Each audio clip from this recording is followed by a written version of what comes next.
তো আমরা বেরিয়ে পড়েছিলাম আবার একটা বিশেষ কাজে। তবে যাওয়ার পথে এই যে ঠাকুরপুকুরে এখানে হঠাৎ এই বাসটা দেখতে পেয়ে একজনের মনে হলো যে চলো আজকে দীঘা চলে যাই। তো আমিও কিছুক্ষণ দাঁড়িয়ে ভাবলাম যে তাহলে উঠে পড়লেই হয়। তারপরে মনে হলো বেশি পাকামো মেরে লাভ নেই, যেখানে যার জন্য বেরিয়েছি সেখানেই চলে যাই। তো তারপরে চলে গেলাম বড়বাজার। আর এখানে এজরা স্ট্রিটে এসে এই মার্কেটটা দেখলেই তো আমি এর ভেতরে না গিয়ে থাকতেই পারি না। প্রত্যেকটা দোকানে একটু ঘুরে ঘুরে দেখলাম। ভীষণ রিজনেবল প্রাইসে এই ঝাড়গুলো পাওয়া যাচ্ছিল। আর এই মার্কেটটা দেখুন কিরকম পুড়ে গিয়েছিল, ওই জন্যই কিন্তু এরকম অদ্ভুত দেখতে লাগে। মোটামুটি 200-250 টাকা থেকে এই লাইটগুলো স্টার্টিং, মেনলি সিঙ্গেল পিসগুলো।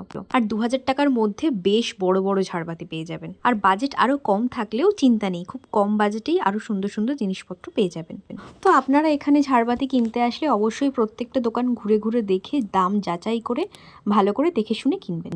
এইগুলো সব 2000-2500 টাকা করে বলছিল, আর অনেকটা বড়গুলো 3000 টাকা। তো এই মার্কেটটা ঘুরে আমাদের যে কাজটা ছিল সেই কাজটা মিটিয়ে আমরা চলে গিয়েছিলাম গড়িয়াহাটে। অ্যাকচুয়ালি একটা জিনিস কিনতে এসেছিলাম যেটা সারা বড়বাজার ঘুরেও পাইনি।